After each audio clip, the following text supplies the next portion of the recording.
آج ماہ شوال کے بابرکت دن سب لوگ 70 بار یہ الفاظ پڑھ لینا، آپ کے پاس آج ہی کروڑوں روپے آ جائیں گے۔ ماہ شوال کے اس بابرکت دن میں اس تسبیح کو پڑھنے سے اپنی آنکھوں سے خود تماشا دیکھ لینا۔ جو لوگ وظیفہ کر کے تھک گئے ہیں، خدا کی قسم ایسا معجزہ آپ نے کبھی نہیں دیکھا ہوگا۔ یہ تسبیح پڑھ لینے سے آپ کی پوری زندگی بدل جائے گی۔ محترم ناظرین، آج جو خاص عمل میں آپ کے ساتھ شیئر کرنے جا رہا ہوں، یہ شوال کے بابرکت دن کے حوالے سے ہے۔ جس دن یہ وظیفہ کر لینا، انشاءاللہ آج کے دن کے اندر ہی معجزہ دیکھنا۔ اور کافی لوگ ایسے ہیں جو وظیفہ کر کے تھک گئے ہیں لیکن ان کو کامیابی نہیں ملتی، ان کے راستے میں اسی طرح کی رکاوٹیں ہیں، اسی طرح کی بندشیں ہیں، تو ان کے لیے بھی یہ عمل ہے،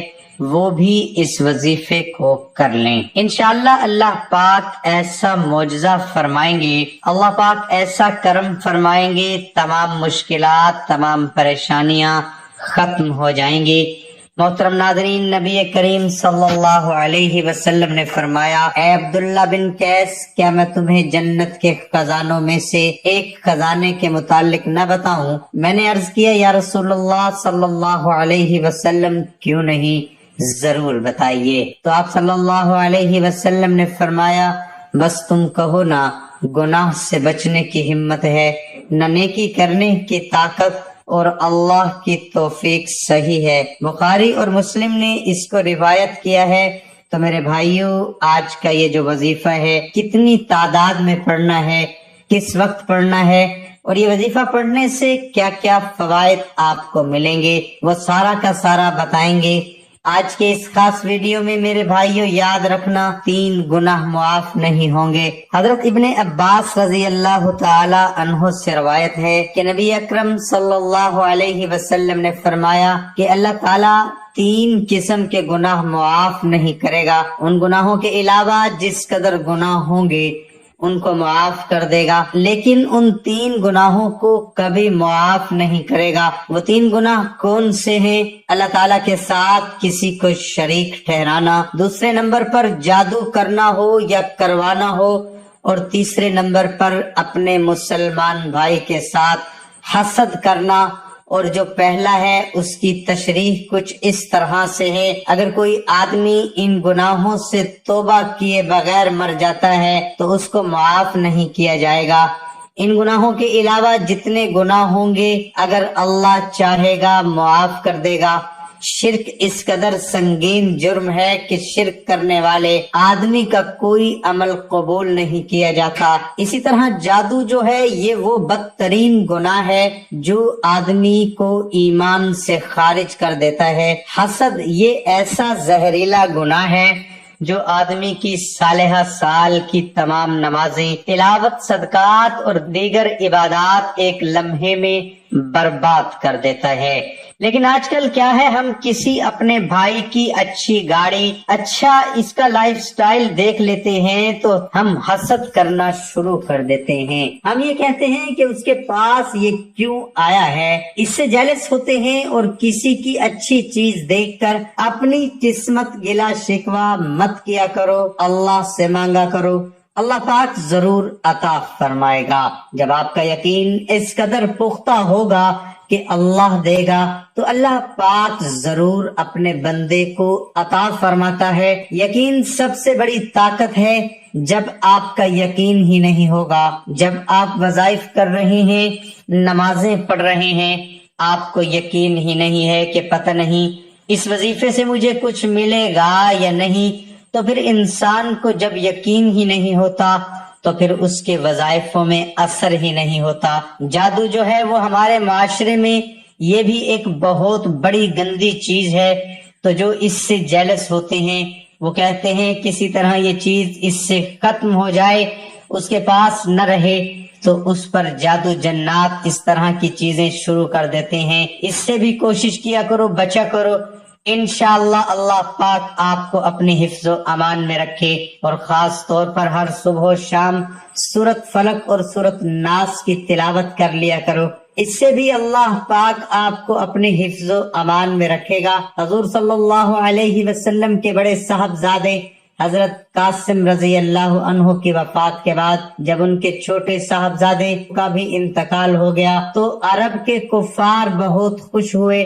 انہیں رشتوں کی عرب میں بہت اہمیت تھی، مگر آپ صلی اللہ علیہ وسلم کا چچا ابو لہب تو آپ صلی اللہ علیہ وسلم کو تکلیف میں دیکھ کر خوش ہوا کرتا تھا۔ جب یہ تکلیف آپ صلی اللہ علیہ وسلم پر آئی تو اس کی تو جیسے عید ہی ہو گئی۔ صبح ہوئی تو وہ دوڑا دوڑا گیا، گھر گھر یہ خبر پہنچانے لگا کہ آج رات محمد کی جڑ کٹ گئی اور وہ لا والد بے نسل ہو گئے۔ نعوذ باللہ۔ اس کے بعد مکہ کے ایک سردار عاص بن وائل نے آپ صلی اللہ علیہ وسلم کے لیے ابتر کا لفظ خاص کر دیا۔ جب بھی کوئی آپ صلی اللہ علیہ وسلم کا ذکر کرتا تو وہ فوراً منہ بنا کر کہتا کہ ان کی کیا بات کرتے ہو، وہ تو ابتر جڑ کٹے آدمی ہیں۔ اس سے ابتر والی بات کو خوب پھیلایا۔ یہ بات دو دھاری تلوار کی طرح تھی۔ اس سے ان کا ایک مقصد تو یہ تھا کہ آپ صلی اللہ علیہ وسلم کو اپنے صاحبزادوں کے انتقال کا غم ستاتا رہے، اور دوسرا مقصد یہ ہے کہ لوگوں کے ذہنوں میں یہ بات بٹھا دی جائے کہ آپ صلی اللہ علیہ وسلم اپنی قوم سے کٹ کر اس درخت کے مانند ہو گئے ہیں جس کی جڑیں کٹ گئی ہوں اور اب وہ گرنے ہی والی ہیں۔ تنزن لوگوں سے کہتا کہ یہ بے نسل رہ گئے، ان کا کوئی نام لینے والا نہیں ہوگا، ان کی وفات کے بعد ان کا نام بھی مٹ جائے گا اور تمہاری جان ان سے چھوٹ جائے۔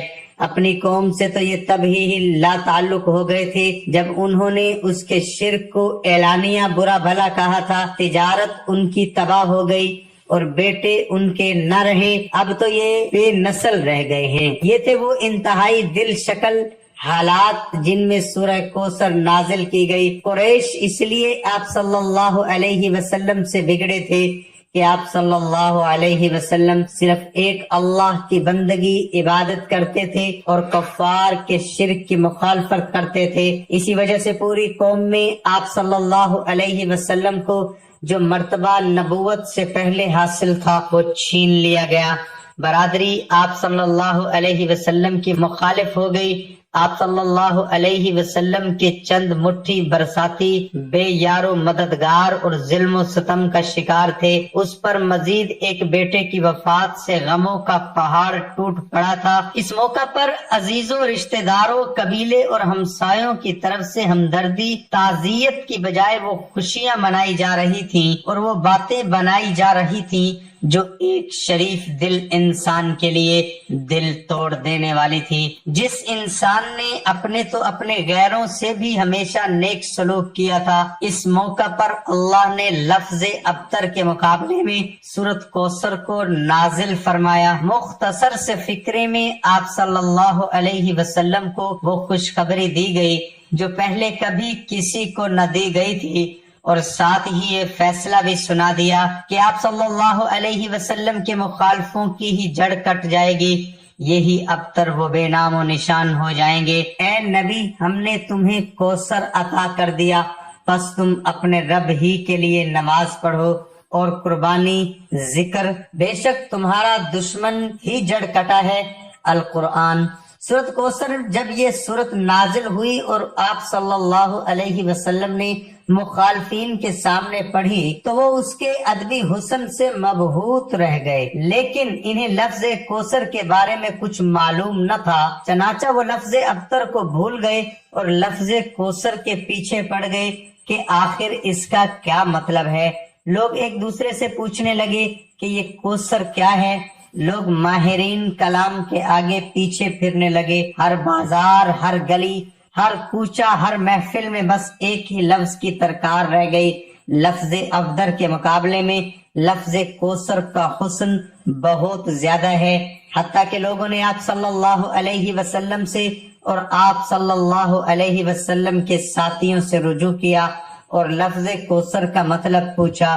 اس طرح لفظ کوثر نے مخالفین کے پرخچے اڑا کر رکھ دیے۔ وہ مخالفین جو ابتر ابتر کہتے پھرتے تھے ان پر ایک زبردست ضرب لگائی گئی کہ تم مخالف ہی جڑ کٹے ہو، اللہ نے تو اپنے نبی کو کوثر عطا کیا، بتا دیا کہ اے نبی تمہارے دشمن سمجھتے ہیں کہ تم برباد ہو گئے، مال و اولاد اور تعلقات سب لٹ گیا، نہیں، اللہ نے تمہیں بے انتہا خیر اور بے شمار نعمتیں دی ہیں۔ بیٹے نہ رہے تو کیا ہوا، اللہ نے ایک بیٹی سے تمہاری نسل چلا دی، ایک بلند پایا امت کا نبی بنا دیا، اعلیٰ اخلاق کی بے نظیر خوبیاں دی گئیں، پھر نبوت قرآن اور علم و حکمت کی عظیم تر نعمتیں دی گئیں، اس کے بعد توحید پر مبنی ایک ایسے نظام زندگی کی نعمت دی جو کہ آگے سے آگے پھیلنے کی طاقت رکھتی ہے، اور اس کے بعد آخرت میں حوض کوثر کی وہ نعمت دی جو کسی دوسرے انسان کو نہ دی گئی۔ یہی وہ نعمت ہے کہ 1400 سال بعد بھی آپ صلی اللہ علیہ وسلم کا نام ویسے کا ویسا ہی بلند ہے۔ یقین سب سے بڑی طاقت ہے۔ جب آپ کا یقین ہی نہیں ہوگا، جب آپ وظائف کر رہے ہیں، نمازیں پڑھ رہے ہیں، آپ کو یقین ہی نہیں ہے کہ پتہ نہیں اس وظیفے سے مجھے کچھ ملے گا یا نہیں، تو پھر انسان کو جب یقین ہی نہیں ہوتا تو پھر اس کے وظائفوں میں اثر ہی نہیں ہوتا۔ جادو جو ہے وہ ہمارے معاشرے میں یہ بھی ایک بہت بڑی گندی چیز ہے، تو جو اس سے جیلس ہوتے ہیں وہ کہتے ہیں کسی طرح یہ چیز اس سے ختم ہو جائے، اس کے پاس نہ رہے، تو اس پر جادو جنات اس طرح کی چیزیں شروع کر دیتے ہیں۔ اس سے بھی کوشش کیا کرو، بچا کرو، انشاءاللہ اللہ پاک آپ کو اپنے حفظ و امان میں رکھے، اور خاص طور پر ہر صبح و شام سورۃ فلق اور سورۃ ناس کی تلاوت کر لیا کرو، اس سے بھی اللہ پاک آپ کو اپنے حفظ و امان میں رکھے گا۔ حضور صلی اللہ علیہ وسلم کے بڑے صاحبزادے حضرت قاسم رضی اللہ عنہ کی وفات کے بعد جب ان کے چھوٹے صاحبزادے کا بھی انتقال ہو گیا تو عرب کے کفار بہت خوش ہوئے۔ انہیں رشتوں کی عرب میں بہت اہمیت تھی، مگر آپ صلی اللہ علیہ وسلم کا چچا ابو لہب تو آپ صلی اللہ علیہ وسلم کو تکلیف میں دیکھ کر خوش ہوا کرتا تھا۔ جب یہ تکلیف آپ صلی اللہ علیہ وسلم پر آئی تو اس کی تو جیسے عید ہی ہو گئی۔ صبح ہوئی تو وہ دوڑا دوڑا گیا، گھر گھر یہ خبر پہنچانے لگا کہ آج رات محمد کی جڑ کٹ گئی اور وہ لا والد بے نسل ہو گئے، نعوذ باللہ۔ اس کے بعد مکہ کے ایک سردار عاص بن وائل نے آپ صلی اللہ علیہ وسلم کے لیے ابتر کا لفظ خاص کر دیا۔ جب بھی کوئی آپ صلی اللہ علیہ وسلم کا ذکر کرتا تو وہ فوراً منہ بنا کر کہتا کہ ان کی کیا بات کرتے ہو، وہ تو ابتر جڑ کٹے آدمی ہیں۔ اس سے ابتر والی بات کو خوب پھیلایا۔ یہ بات دو دھاری تلوار کی طرح تھی۔ اس سے ان کا ایک مقصد تو یہ تھا کہ آپ صلی اللہ علیہ وسلم کو اپنے صاحبزادوں کے انتقال کا غم ستاتا رہے، اور دوسرا مقصد یہ ہے کہ لوگوں کے ذہنوں میں یہ بات بٹھا دی جائے کہ آپ صلی اللہ علیہ وسلم اپنی قوم سے کٹ کر اس درخت کی مانند ہو گئے ہیں جس کی جڑیں کٹ گئی ہوں اور اب وہ گرنے ہی والی ہیں۔ تنزن لوگوں سے کہتا کہ یہ بے نسل رہ گئے، ان کا کوئی نام لینے والا نہیں ہوگا، ان کی وفات کے بعد ان کا نام بھی مٹ جائے گا اور تمہاری جان ان سے چھوٹ جائے۔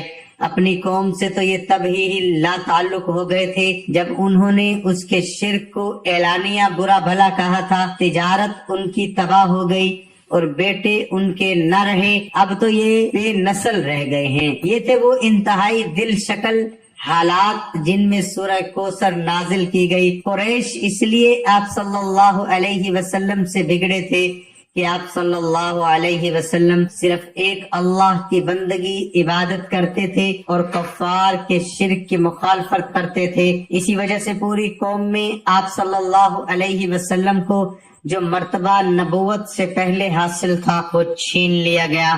برادری آپ صلی اللہ علیہ وسلم کی مخالف ہو گئی۔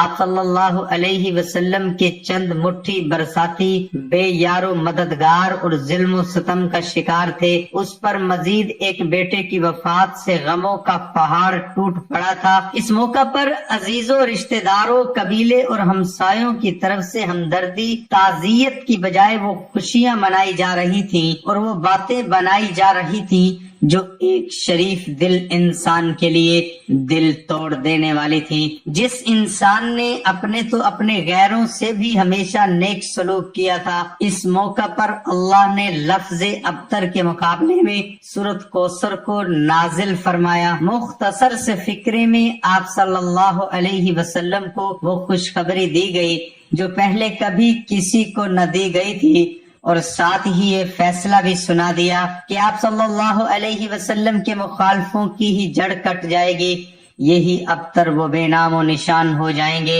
اے نبی، ہم نے تمہیں کوثر عطا کر دیا، بس تم اپنے رب ہی کے لیے نماز پڑھو اور قربانی ذکر، بے شک تمہارا دشمن ہی جڑ کٹا ہے۔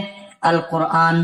سورۃ کوثر جب یہ سورت نازل ہوئی اور آپ صلی اللہ علیہ وسلم نے مخالفین کے سامنے پڑھی تو وہ اس کے ادبی حسن سے مبہوت رہ گئے، لیکن انہیں لفظ کوثر کے بارے میں کچھ معلوم نہ تھا، چنانچہ وہ لفظ ابتر کو بھول گئے اور لفظ کوثر کے پیچھے پڑ گئے کہ آخر اس کا کیا مطلب ہے۔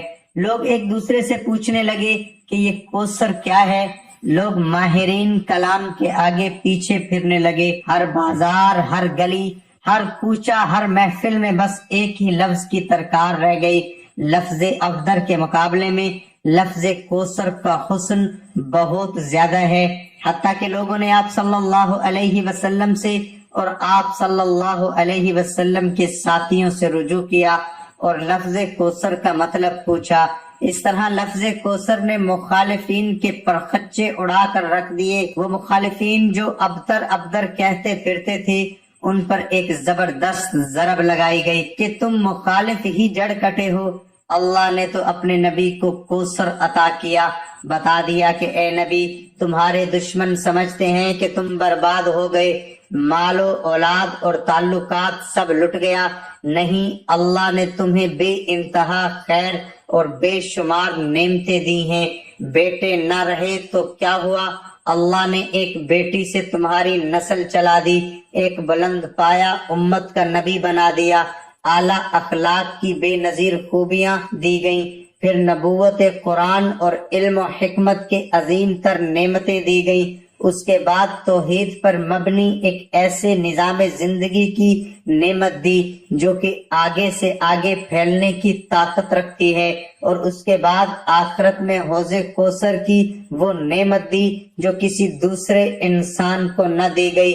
یہی وہ نعمت ہے کہ 1400 سال بعد بھی آپ صلی اللہ علیہ وسلم کا نام ویسے کا ویسا ہی بلند ہے، بڑے سے بڑا مخالف بھی آپ صلی اللہ علیہ وسلم کے نام اور آپ کے پیروکار نہ مٹا سکا۔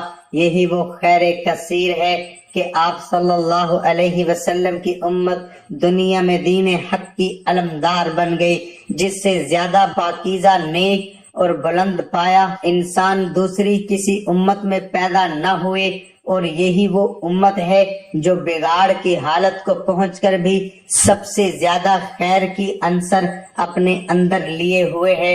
سلام ہو ایسے نبی صلی اللہ علیہ وسلم پر، اور سلام ہو ایسے کلام کی طاقت پر۔ ناظرین، یہ خوبصورت کوثر کا شان و نزول آپ کے سامنے پیش کیا۔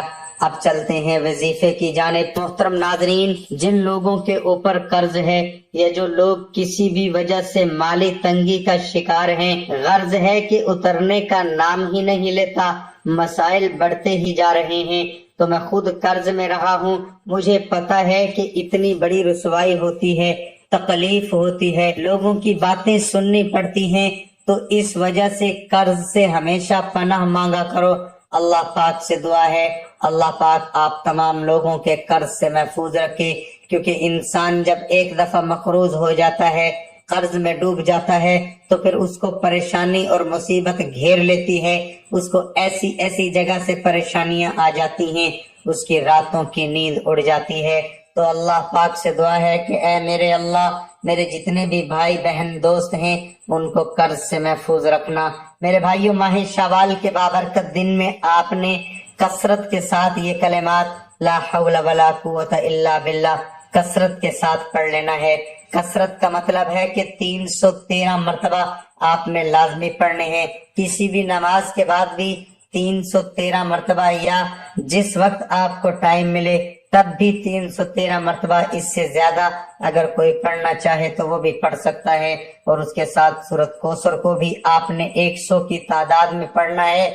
یقین جانو ان وظائف سے اتنا فائدہ ہوگا، ان وظائف سے ایسا معجزہ ہوگا کہ آپ لوگوں کی قسمت ہی بدل جائے گی۔ اللہ پاک ہر مشکل کو ختم فرما دیں گے۔ رزق اور دولت کی ایسی پرواہ نہیں ہوگی کہ پیسہ آپ سے ختم نہیں ہوگا۔ میری اللہ پاک سے دعا ہے کہ اے میرے اللہ، اے میرے پیارے اور غفور الرحیم اللہ، ہم سب کی جو مشکلات ہیں ان کو آسان فرما۔ میرے اللہ ہم پر اپنی خاص مہربانی فرما دے، خاص کرم فرما دے، اور میرے اللہ یہ جو سال ہے ان کو خوشیوں کا سال بنا دے۔ میرے اللہ جو ہم نے غلطیاں، جو ہم سے کوتاہیاں ہو گئی ہیں، میرے اللہ اپنے پیارے حبیب صلی اللہ علیہ وسلم کے صدقے ہمیں معاف کر دے۔ محترم ناظرین، جب بھی دعا کیا کرو تو عاجزی کے ساتھ گڑ گڑا کر کیا کرو۔ جب آپ عاجزی کے ساتھ گڑ گڑا کر دعا کریں گے تو اللہ پاک آپ کی دعاؤں کو ضرور قبول فرمائیں گے۔ آپ کے رزق میں، آپ کے روزی میں بہت زیادہ برکت ہوگی۔ اللہ پاک آپ سب کو اپنے حفظ و امان میں رکھے۔ اللہ پاک آپ کی مشکلات کو آسان فرمائے، آپ کے رزق میں، آپ کے روزی میں بہت زیادہ اضافہ ہو۔ دعا ہے کہ اللہ تعالیٰ میرا سنانا اور آپ کا سننا اپنی بارگاہ الہی میں قبول اور منظور فرمائے۔ آمین ثم آمین۔